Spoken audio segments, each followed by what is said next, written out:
Indigo entered the pod and threw down her skybike helmet with a loud thud. I found it. Found what? Bracken turned over on the sleeping divider to face his girlfriend. Normally, he would have been happy to see her. She was a very attractive young woman, with jet black hair, blue eyes, and a beautiful smile. However, today he was in a bad mood. Jeez, can't you be a little less noisy when you get home? You know I've been scouting all night. The rebel leader had been sleeping soundly when Indigo returned home, and his scratchy mood was no better for being woken up so abruptly. I was just about to tell you. I found out some information that might help you to locate your sister. But if you don't want to hear it, that's fine by me. What? Are you kidding me? Bracken jumped up from the sleeping divider to join his partner, who was now sitting on the air couch with an angry scowl on her face. I'll only tell you if you don't jump down my throat the next time I come home with something interesting to share. Sorry, babe. Bracken put his hand behind Indigo's head and started running his fingers through her long hair. He now felt a little guilty for being so offhand, when all she was trying to do was help him. Well, it took a bit of sneaking around, but with the way things have been at the water station since the world controllers left Earth, no one noticed me slip into the archives department. It seems that on the night your sister went missing, a large payment of water was released to a law defender's pod.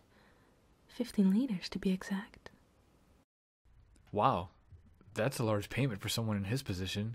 Did you note down his address? Of course, and his name. Well, I think we might pay a little visit to this law defender, see why he's so special that night. Great scouting, babe. Bracken stood up and went to get a drink from the bar dispenser. He punched in a code, and 2 shot glasses of amber liquid appeared from the hatch. I think this new information deserves a toast. He handed Indigo her glass of synthetic bourbon, and they clinked them together before enjoying the rare occasion of an alcoholic drink. This treat was normally only observed for birthdays and Christmas, but after searching for so many years with no leads as to what had happened to cause his sister's sudden disappearance, this news was worth celebrating. 4 hours later, under the cover of darkness, the pair made their way over to the other side of the city.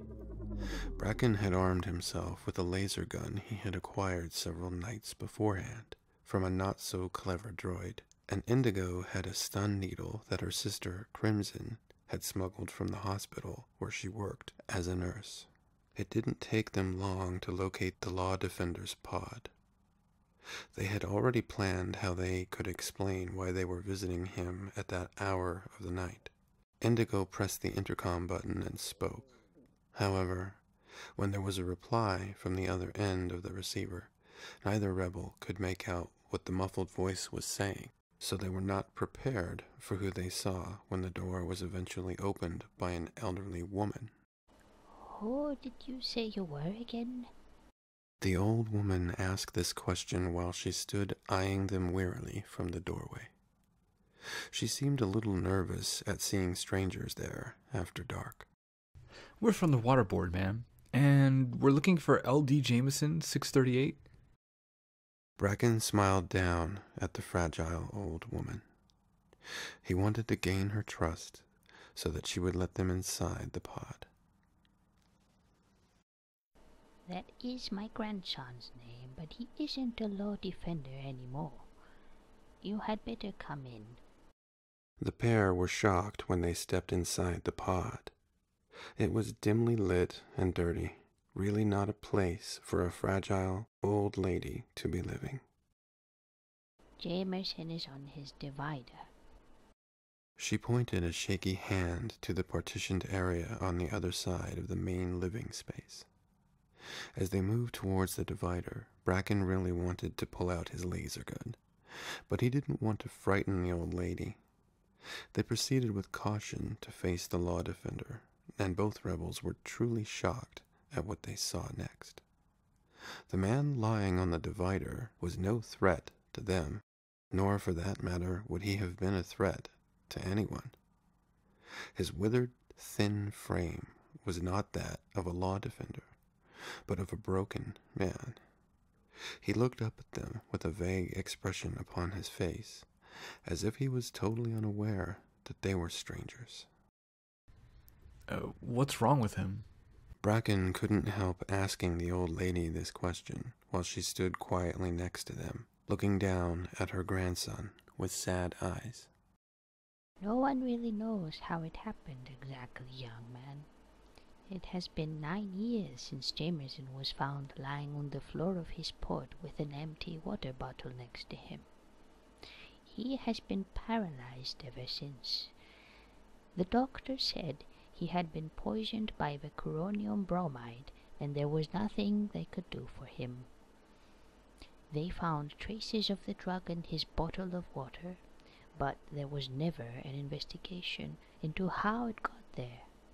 I'm his grandmother and only living relative, so after the accident I came here to care for him. Bracken looked at Indigo in total disbelief. Was this some sort of mistake?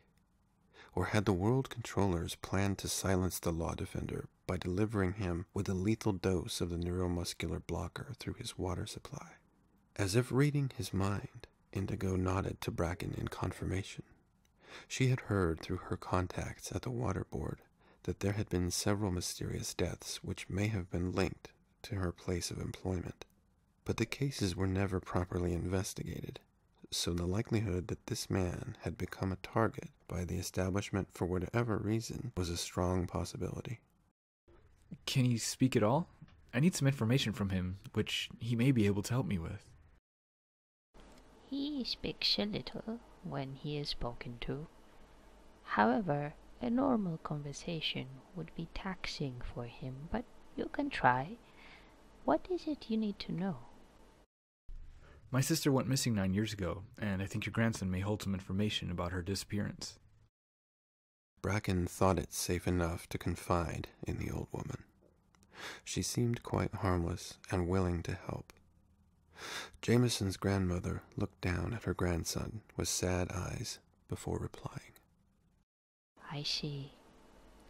Well, before his accident, Jameson never really talked about his job as a law defender, nor did I never ask him about his position. I think that he has regrets about his former employment because some nights he has nightmares and cries out in his sleep. I'll leave you to talk to him, but please do not upset him because he is very hard to settle again when he gets distressed. Bracken nodded to her and went close to the divider so that he was in eye contact with Jameson once more. Sir, I need you to cast your mind back to the night you got a large water fill. I'm trying to find my sister, Teal. I think you might know what happened to her. She was 15 years old at the time. Jameson just looked up at the younger man with a blank expression on his face. It seemed as if he was not registering anything that Bracken was telling him. The rebel leader was not prepared to give up so easily. Teal has brown hair and green eyes. At the time she went missing, she would have stood about 154 centimeters high. She may have left our pod that night, out looking for me. My name is Bracken, sir. Still, the man on the divider just looked up at the rebel leader blankly, as if he was totally oblivious to what was being relayed to him. It is no use, Bracken. He doesn't look like he can remember anything about that night. Teal may as well have never been born, going by the look on this law defender's face. Suddenly, as if Indigo had triggered something in the back of Jameson's mind, he started to cry out in a frustrated voice. Teal reborn. Teal reborn. Reborn. Jameson's grandma hurried over to his divider. There. It is all right. Hush now. You don't need to worry, Jameson. I'll ask these people to leave you alone. Bracken put his hands in the air, surrendering to the old woman's request, as she turned to face him with a menacing glare. I told you not to upset him. He mentions the word reborn a lot in his nightmares, and also a word that sounds something like Judason. I have no idea what he's talking about, but it takes me a long time to settle him back to sleep. Now I'd like you to leave, please. You have caused me quite enough trouble tonight. The rebel leader didn't need to be asked twice. He nodded to Indigo, and they made for the door, while the old woman took a seat on the divider and cooed softly to her grandson, trying to calm him down again. Bracken was at a loss as to why the law defender should suddenly start acting as he had. While they put their skybike helmets on, he asked Indigo if she had made the same assumption as he had about what the law defender was trying to tell them. It sounded as though he was saying Teal reborn. What did you make of his words? Yes, that's what I thought too. Wasn't Reborn the name of the spaceship the world's controllers left Earth on last month? I think so. If I remember correctly, it's a hibernation ship for long-distance space travel. When I was on patrol with Amos last week, he was telling me about that exact ship. He said that his father had outfitted it with a large amount of hibernation capsules over 9 years ago. Bracken suddenly looked at Indigo with a sparkle in his eye. This fresh information may be another valuable clue. Do you think Teal may have been sent away on that ship, Bracken? I have no idea, but it seems as if the clues are stacking up quite nicely. Whether this new information leads to a dead end or not, it is worth some more investigation. I'll stop by and see Amos tomorrow and see if he can shed any more light about the Reborn. Right now, let's go home. I am definitely needing some more sleep.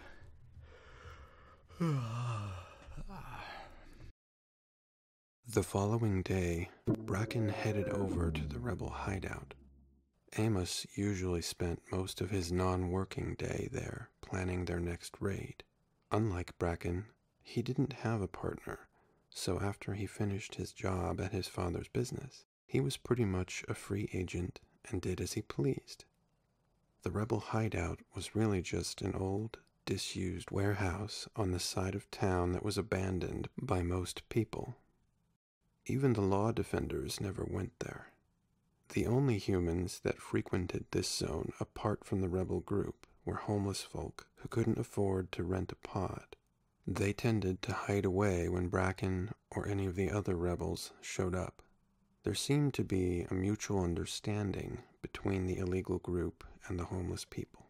The rebels were left to their own devices in this forgotten part of the city. However, the homeless folk were paid handsomely to hold their tongues because the rebels ensured parcels of food and other useful items were left out each week for their silent hosts. When Bracken entered the hideout, Amos seemed pleased with himself about something. He was grinning from ear to ear as he greeted his friend. I've just figured out how we can siphon water from the holding tank on 74th Street into the hideout, and they will never know where it disappeared to. That's awesome, Amos, but I need you to focus your thoughts on something else that came up last night. Better be friggin' important to overshadow my latest achievement. Amos was a little taken aback by his friend's eagerness to change the subject so quickly, given how valuable synthetic water was to obtain.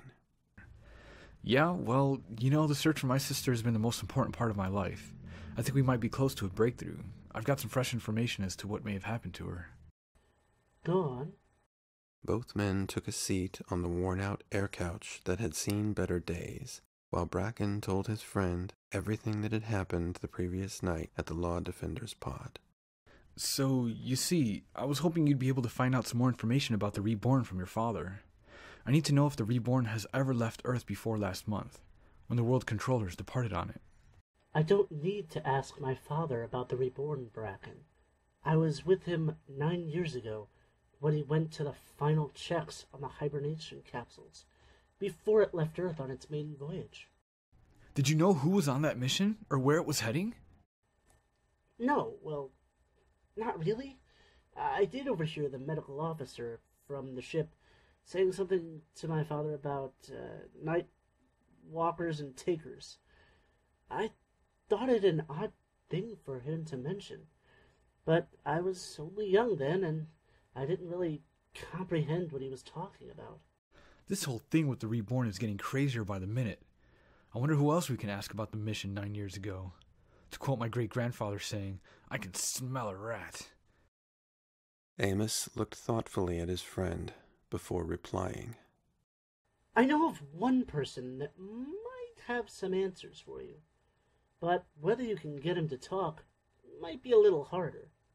His name is Zacharias 393, and he is a trillionaire. We are outfitting his spacecraft with hibernation capsules at the moment. He might talk with you, given that he is mighty pissed with his friend, the Evaluator. Seems when the world controllers left on the Reborn, Zacharias was not included. He wanted to take his family, and they wouldn't let him. He has purchased his own spaceship and plans on following them. So I assume he knows more information about the Reborn than anyone else that I can think of. Did he say where he's flying to when the ship is ready to launch? A planet I've never heard of before. Now, what was that name? There was total silence in the room as Bracken waited eagerly for his friend's reply. From memory, I think he called it Judason. Jeez, that sounded like the name the Law Defender's grandmother was saying he kept repeating all the time. I really think we're onto something here. How do I go about meeting this rich dude? 2 days later, Bracken accompanied Amos as they entered the compound where Zacharias' spaceship was kept. Although it was commonplace to see smaller spacecraft flying throughout the city, this was the largest ship Bracken had seen from a close range. Amos told his friend that this ship was only a tenth of the size of Reborn, but it had cost the Tycoon plenty to purchase it. This spacecraft can only house 25 hibernation capsules. If memory serves me right, the Reborn have close to 250 capsules. My father spent over a year helping outfit the Reborn. It was quite an exercise, that's for sure. It seems like a whole lot of people to move in one shipment. Let's hope Zacharias can shed some light as to why they were moving such a large contingent of people on a mission. At first, when Bracken left Amos to his work and went to speak with Zacharias, he didn't think the Tycoon would talk to him. However, as soon as the young rebel leader mentioned Judason, Zacharias seemed happy to open up about his mission. That darn lousy 2-bit friend of mine shat on me big time. The Evaluator said if I helped him fund their voyage to Judason, I could join him and the world controllers. He was nothing but a liar. As soon as I said I was taking my family too, they left a day earlier than our scheduled departure. Hence why I'm readying this ship now. Why Judason, sir? Because they've already colonized that planet. The city's been built and everything has been made ready for them to move right in. How was the city built? You ask a lot of questions for a young man. Get to your point, son, because I ain't got time to play games. Zacharias looked Bracken up and down with a hint of suspicion in his eyes. I have reason to believe my sister may have been on the Reborn when it left Earth 9 years ago. She went out at night looking for me and never came home again. I need to know what happened to her. Yes, well, family is pretty important. I can see what you're saying. But unless your sister was a Nightwalker, she shouldn't have been on that ship. I don't understand. Amos mentioned something about Nightwalkers to me yesterday. What is the connection? The world controllers sent a larger group of them, along with takers, to colonize and build a city on Judason. It seems the establishment thought they'd make use of their criminal activities towards a positive goal. If you say your sister was out after dark looking for you around then, she may well have been mistaken for a Nightwalker. And dare I say it, the Evaluator wouldn't have listened to a word she told him anyway. I mean, look at the way he treated me, and we were supposed to be friends. If she was caught and taken to the Defender station, she may well have ended up on the flight. Well, if she was on that ship, I need to go with you to Judason and find her, sir. What? Now, hang on a minute. What makes you think I'm going to let you travel to Judason with us? Because, if what you say about the Evaluator is true, sir, he and the World Controllers might not be so pleased to see you crashing in on their party. Let me tell you a little about myself and my group. I'm a rebel leader, and we've been fighting against the establishment for a long time now. My colleagues and I will happily defend you and your family should you run into any trouble at the end of your journey. I gather, going by recent events, you would not be in such a hurry to leave Earth if you didn't have a good reason to. We have nothing to lose by joining your mission, or should I say, evacuation. Isn't that why you're leaving Earth? It's dying. This is why the world controllers have fled and left the rest of us to perish. If we stay here, we die. If we come with you, we may still die, but at least we have a fighting chance to live. I like you, Bracken. You're smart beyond your years and don't hold back from calling the shots as you see fit. I had wondered about the protection for my young family should things get a little antsy when we arrive on Judason. I only have one droid, and should we be in danger, he's not been programmed to defend us. How can I trust you, though? I've become wary of everyone, now I've been misled by a good friend. You can't, sir. Other than trusting my intentions are honest and given with respect for you and your family's safety, first and foremost. Well, we are leaving in 4 days' time. If you can come up with weaponry and willing group of fighters, then I might consider taking you. I'm also looking for someone with medical knowledge. It doesn't have to be a doctor. A nurse should be adequate enough for the job. You got anyone in mind? Consider it done, sir. I have just the people you're looking for. Bracken shook the Tycoon's hand and departed the spaceship's hangar with refreshed hope. He now had to relay the information to the other rebels and hope that they were willing to join him. He knew he wouldn't have a problem getting Indigo's support, but it might take a little convincing to get Crimson to join their mission as their medical personnel. That night, at the rebel hideout, everyone seemed most vocal about the mission when it was revealed to the group. There were several rebels that wanted no part of the plan. For whatever reason, they thought they would take a chance that the stories about Earth dying were not true. Bracken wasn't going to argue with them. If they were not prepared to fight, there was no use taking them anyway. Surprisingly, Crimson seemed very supportive of the idea. She was fed up with the senior nurse in her department, and given that her sister was on the mission, and with no family to speak of, she was more than willing to leave Earth behind. Amos had already told his father he was leaving, and his father seemed very supportive of his son.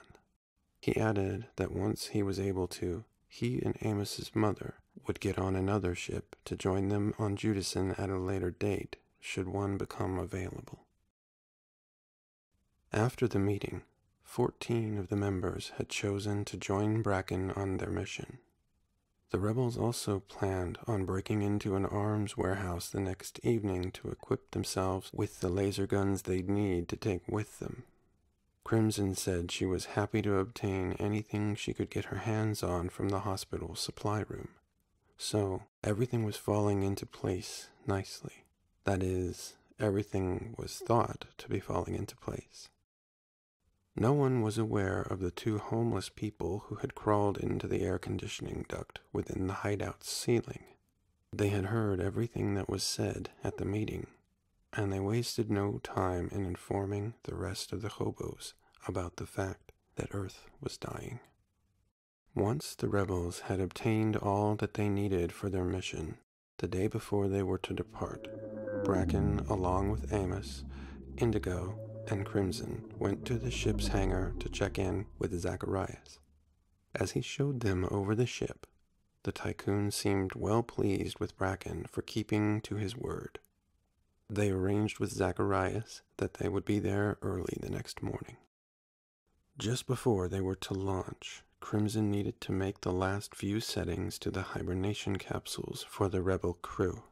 It was her job to obtain the weights of all the rebels to be transported and key in the codes for the vitamins and minerals they would receive during the long flight. This task had already been completed for Zacharias and his family, so it wouldn't take Crimson too long to add in the extra passengers' information. Apart from the job you have to finalize tomorrow morning, Crimson, everything else has been put into place for us to launch at 1100 hours. How did you manage to obtain the coordinates for the flight to Judason, sir? Money talks, son. When I offered the Grand Engineer from the Reborn enough money for a year's supply of water, he was most happy to download the file onto my data watch. But I don't want you getting any silly ideas about me paying you extra for our protection when we get to Judason. Hitching a ride with you is the payment, sir. That is all we shook hands on, and that's all I'm asking for. Very well, I'm glad to hear it. Now if you can have everyone here by 700 hours in the morning, I'll bid you good day. The following morning, there seemed to be an eerie silence when the 15 rebels left their hideout for the last time and made their way towards the flight hangar. No one spoke. All members were lost in their own thoughts about the mission ahead of them. It seemed surreal leaving Earth behind and heading to a planet they knew nothing about. But with the slight fear of entering unknown territory, there was also excitement for what lay ahead of them. Little did the group realize that they were being followed. Once they were on board the ship, Crimson made her way to the rooms where the hibernation capsules were stored. She started inputting the codes for each of the rebels. However, as she had almost finished keying in the numbers for Indigo's capsule, there was a loud commotion coming from outside the ship. It sounded as though they were under attack. Sure enough, as she raced to the entrance door to see what was happening, Bracken, Amos, and several of the other rebels were standing there returning fire. When he saw what was happening, the ship's captain grabbed Crimson by her shoulders and pulled her back inside the door, out of harm's way. There was up to 20 hobos in front of the ship.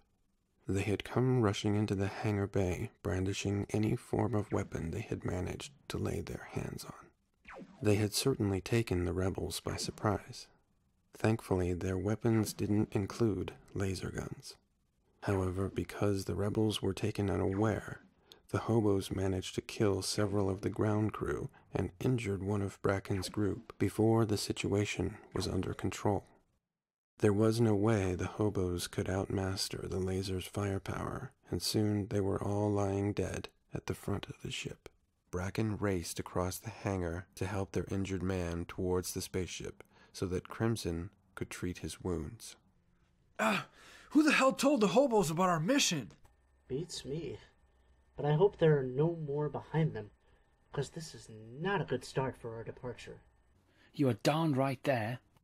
Zacharias stood at the entrance to the hangar, looking most displeased at the view in front of him. His mother, wife, and 3 children were gathered behind him, looking totally traumatized at the sight of the dead bodies lying motionless on the hangar floor in front of them. I'm sorry, sir. Can't understand how the homeless people got wind of our departure. But now we're aware of them. We'll stand guard at the entrance doors until the ship is ready to leave. We'll make sure that you do. The tycoon looked at the rebels angrily as he hurried his family past the dead bodies and onto the ship. After Crimson had finished tending to the wounded rebel, she finished keying in the rest of the codes, and then set about settling Zacharias' family into their capsules. There was a bit of a protest from the tycoon's youngest daughter as she looked with fear at the large, silver, coffin-like bed in front of her. Why do I have to go in here, Daddy? Can't we just spend the year in the spaceship without lying in this scary thing? Zacharias' daughter looked up at her father with pleading eyes in the hope he would change his mind about their travel plans. It is okay, sweetheart. We're all going to sleep at the same time. That way, when we arrive at our new home, we'll be nice and refreshed from our long sleep. The young girl didn't look convinced at what her father was saying, but she did as he had instructed, and soon she was asleep in her capsule. Thankfully, no more homeless folk showed up at the hangar bay, and at 1100 hours sharp, the ceiling of the hangar was opened by the remaining ground crew, so that the spacecraft could slowly rise upwards. As the ship departed Earth's atmosphere, the rest of the passengers and crew got ready to go into hibernation. The captain set in the coordinates and left the droid to launch them into hyperspace once he and then Crimson were safely settled into their hibernation capsules. 21 light years away, the colony on Judason was doing very well after the defeat of the world controllers.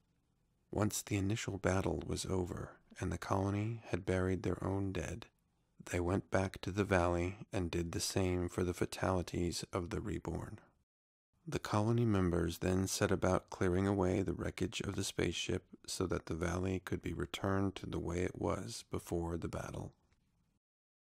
The only thing that remained there was a memorial plaque which was erected above the burial site for the reborn crew and passengers. It read, 234 crew and passengers of the Reborn, 27 June 2098. Here lies the tortured souls who put themselves above all others. May their arrogance be a reminder to us all to live in peace and care for one another. After the day the plaque was erected, none of the adults went into the valley anymore. However, the older colony children liked to run down the grassy meadow and play upon the sandy beach. Two of these children were none other than Neon and Teal's oldest son and daughter, Thorn and Willow. Much like his father, Thorn was looked upon as a leader by the rest of the colony children. They always sought his protection if they were scared. So, when a spaceship suddenly appeared in the valley and landed on the grass before them, they all ran to Thorn in fear. He signaled them to go as fast as they could back to the city and inform his father and their parents about the ship. He and Willow decided to stay behind and hide in the bushes that grew near the memorial plaque. They peered out from their hiding place to see what or who would emerge from the ship.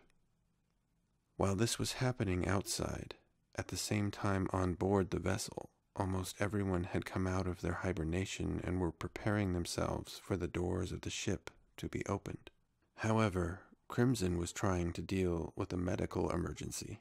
Something had gone wrong with Indigo's hibernation capsule during the flight. When Crimson opened the lid to her sister's capsule, Indigo lay there, looking very pale and sickly. She was too weak to even stand up, and she had obvious bruising over her body. Her gums were bleeding, and her teeth seemed to be loose.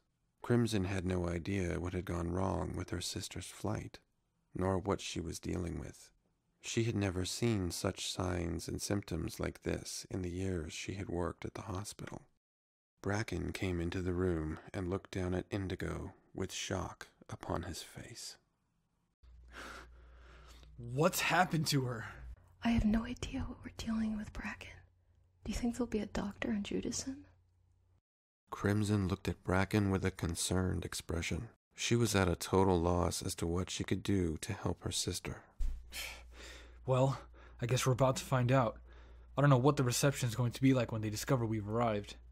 I'll go and round up the other rebels and we'll scout the area, see if we can get Indigo some help. Bracken informed Zacharias to stay on the ship with his family, while he and the other rebels surveyed the area to check it was safe. He then had the group arm themselves with laser guns, and they cautiously opened the door to the spaceship. All the group were shocked and surprised at the view in front of them. Never had they seen green grass growing in an open valley like this, nor ever seen an expanse of ocean that lay beyond it. However, they were also on their guard as they advanced forward with caution. The group stopped at the plaque, and Amos was the first to speak after reading the inscription. I don't understand what this means. Well, looks as though the arrival of the world controllers wasn't met with open arms. Either that or the ship crashed while landing. We need to be on our guard, because we have no idea what the reception will be from the Nightwalkers and Takers who have colonized this planet. No sooner had he said this than they heard a rustling in the bushes nearby. The group pointed their weapons in the direction the sound had come from. Show yourself with your hands in the air, or I'll shoot you where you are. Thorn and Willow stood up slowly so that the rebels could see them clearly. They're children? Walk over to us with your hands in the air.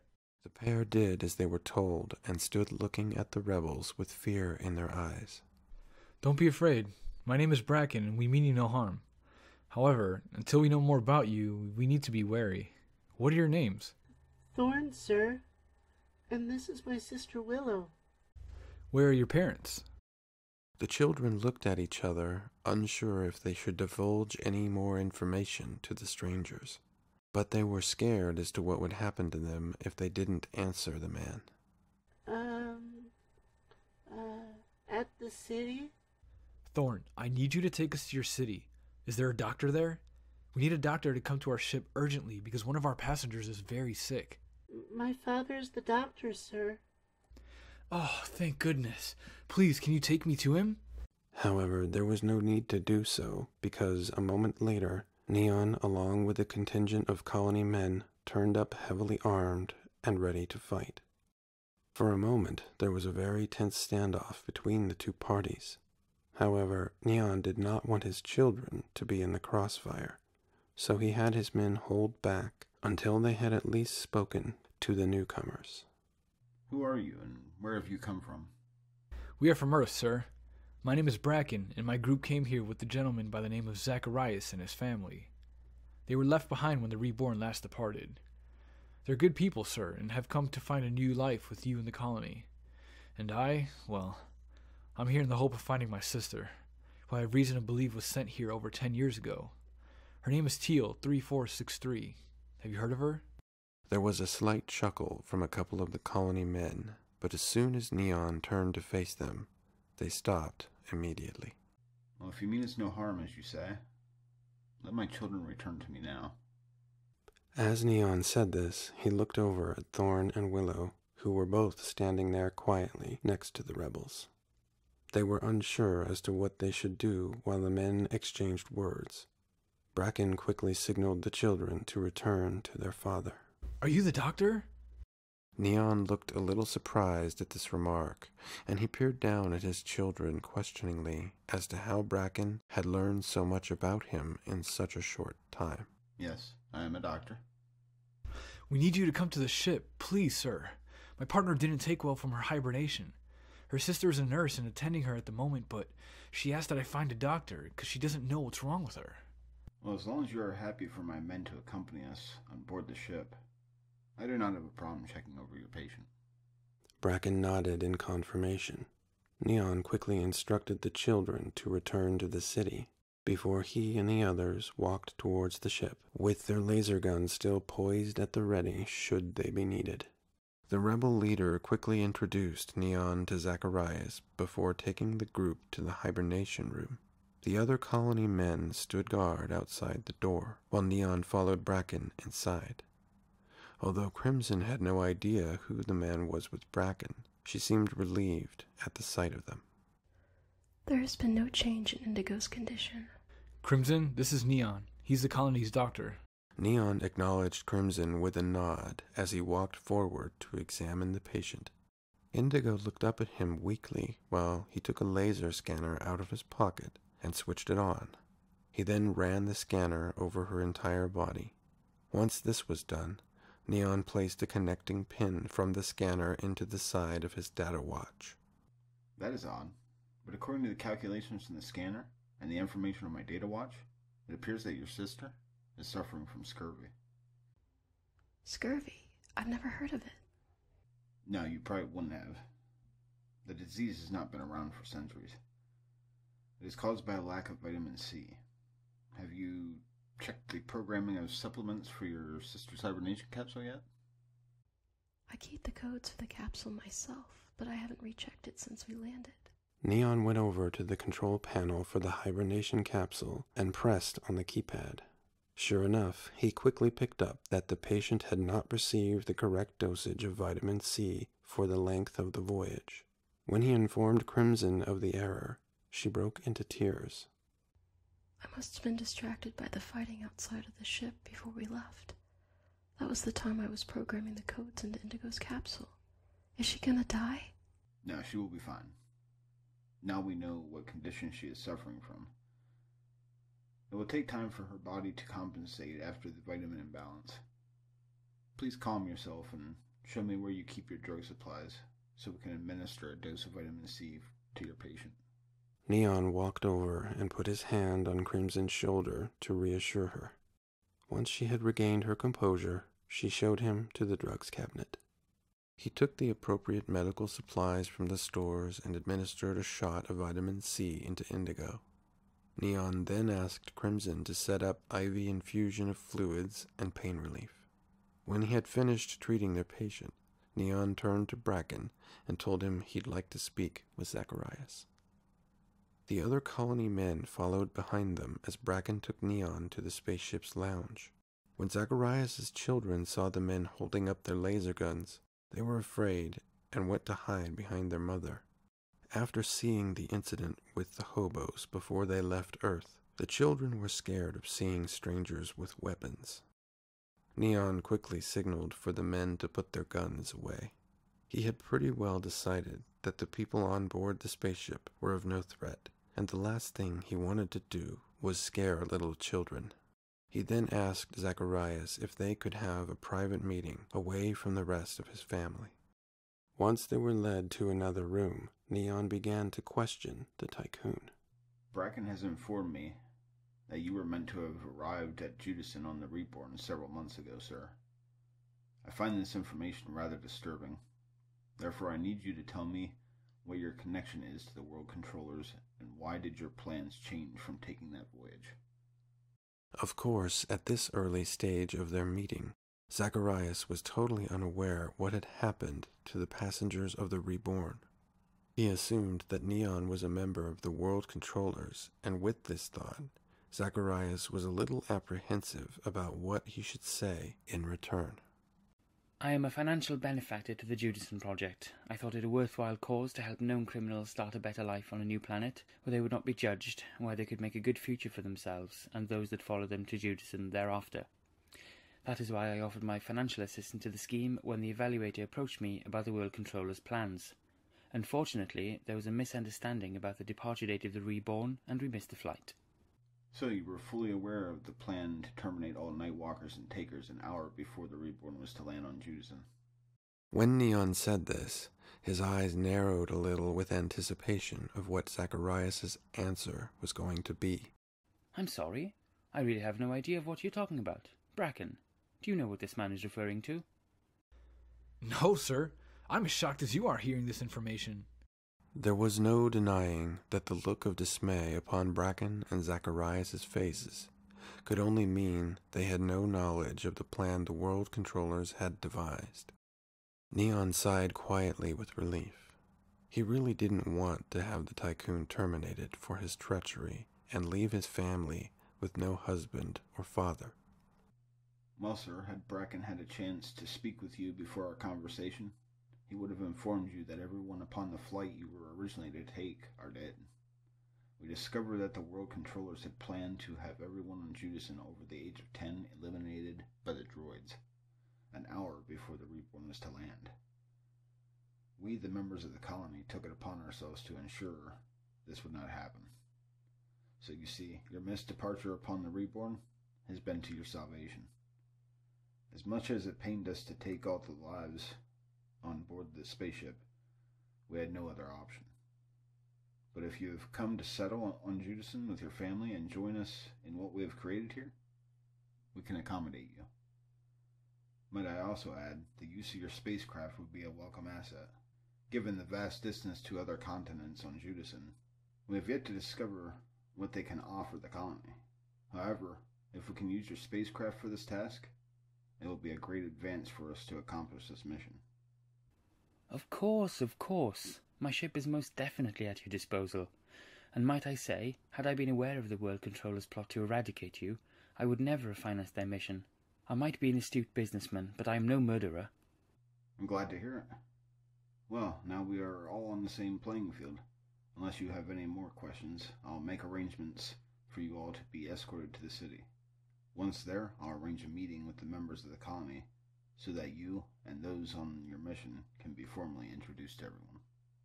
I'll stay here with Indigo and Crimson while the rest of the crew and passengers go to the city. However, before you leave, Neon, there's one question I have for you. It's the same question I asked you earlier outside, and you haven't yet answered. Have you heard of my sister, Teal? I want to know if my mission to come here has been in vain. I will check my patient list when I return home, and let you know when I come back to the ship later tonight to check on the patient. Once she is feeling a little better, we will transfer Indigo to the hospital wing at the city's medical center. As much as Neon wanted to let his brother-in-law know who he was and that Teal was well and safe, he decided to keep the fact a secret from Bracken a little longer, at least until he had time to tell Teal he had something to show her. She had talked to him often about her kid brother, and how much she missed him and feared for his well-being. Neon was looking forward to watching their reunion after so many years apart. An hour later, there was a large crowd of colony members at the communal center. They chatted amongst themselves while waiting for Neon to take up his position on the platform in front of them. When he did so, their chatter quickly began to diminish until the large room became totally quiet apart from the occasional baby's cry, which was soon hushed. Good citizens of Judason, as some of you would have already been told by the children who were playing in Reborn Valley a few hours ago, we had a spaceship land there from Earth. I've been to speak with those on board this ship, and I'm satisfied that they have come to Judason with only the best of intentions. They wish to join our colony and live in peace alongside us. Therefore, without further ado, I would like you to give them a warm welcome to our city, and in return, we can utilize their ship to explore more continents on this wonderful planet of ours. Thank you for your attention. There was an excited murmur from the crowd as Zacharias, his family, and the rest of the crew from the ship were made welcome. Once the formalities were over, Neon asked Noah, one of the colony leaders, if he would show the new members around some of the city, and more importantly, to the vacant pods which had been initially built to accommodate the world controllers. He would have managed this task himself, but he wanted to return to the ship and check on his new patient. Neon asked Teal to join him on his visit. He used the excuse that she would be of comfort to the sick young woman. The 2 crescent moons of Judason shone down on the couple as they sat upon a skybike heading towards Reborn Valley. It was the first time in ages that Teal had been able to spend time alone with her partner. With a community to take charge of and 6 children to care for, the couple were kept very busy. Teal relished every moment of having Neon to herself while they flew silently through the partially moonlit sky. Her mind cast back to the first day she had laid eyes on Neon when she woke from her hibernation on arriving at Judason. So much had happened in the past 10 years, the memory almost seemed a blur now. It didn't take them long to pull up next to the spaceship. The night lights on the ship were dimmed to conserve power, so at first Teal couldn't see clearly the features of the tall man as he strode towards them. How's our patient doing? She seems a little brighter now. Thank you, sir. I'm glad to hear it. Well, I'll leave you two to talk while I tend to my patient. After 10 years, I assume you both will have a lot to catch up on. Bracken let out a sudden cry of happiness as he realized that the passenger on the skybike was none other than his sister. And Teal, well, even in the dim light of the spaceship and the moons, Neon could sense her absolute elation at finally being reunited with her kid brother. The end.